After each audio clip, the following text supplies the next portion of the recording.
חג שמח, מועדים ושמחה. אנחנו נמצאים בחג שנקרא זמן שמחתנו, ואנחנו כולנו צריכים להיות שמחים.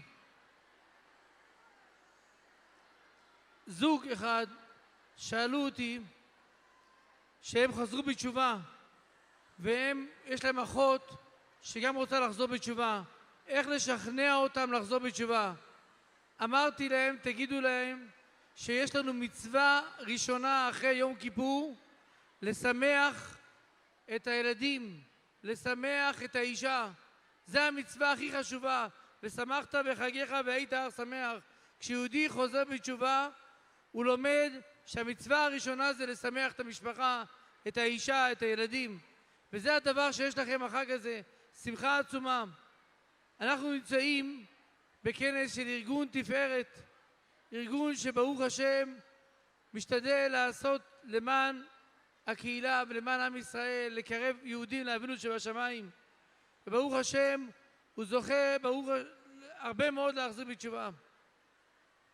ואני רוצה להגיד לכם איזה סוד קטן לפני שאני מברך אתכם. אבל הסוד הזה מאוד חשוב.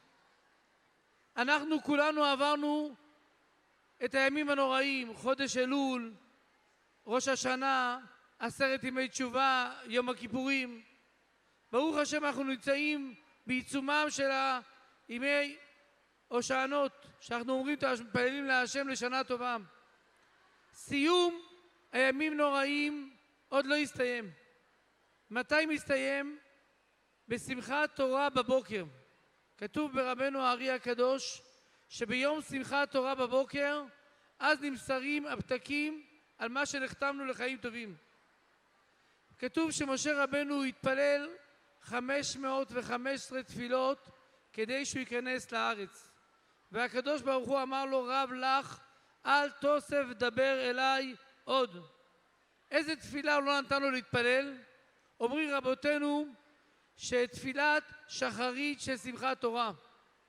בתפילת שחרית של שמחת תורה, אם תספרו, מראש השנה, ליל ראש השנה, ועד שמחת תורה בבוקר, יש 515 שעות. תפילה לוקחת שעה. אז הוא התפלל 515 תפילות. אבל תפילת שחרית בנץ החמה של שמחת תורה הוא לא התפלל. ולכן נגזר עליו שהוא לא ייכנס לארץ.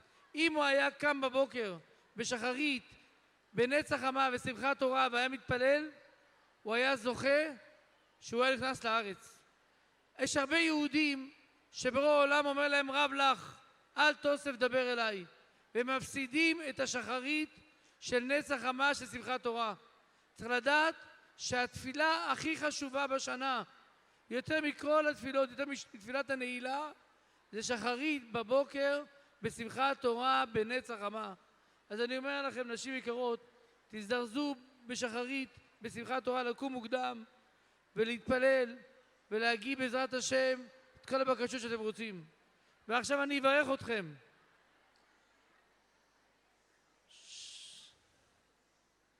מי שברך אמותינו, שרה, רבקה, רחל ולאה, זכות אבותיי הקדושים, מרן הבן איש חי הקדוש, והסבא המקובל האלוקי רבי יהודה אבטיה, ואבא של אמא עליה השלום המקובל רבי סלמן מוצפי.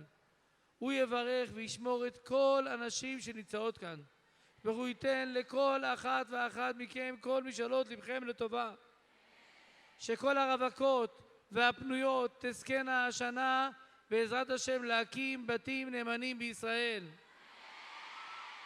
ושלכל הנשואות שיהיה לכם שלום בית אמיתי, שלכולם יהיה בריאות איתנה, רפואה שלמה, פרנסה טובה, אושר וכבוד, ונזכה לגמר חתימה טובה בפתקה טובה, אמן כן יהי רצון.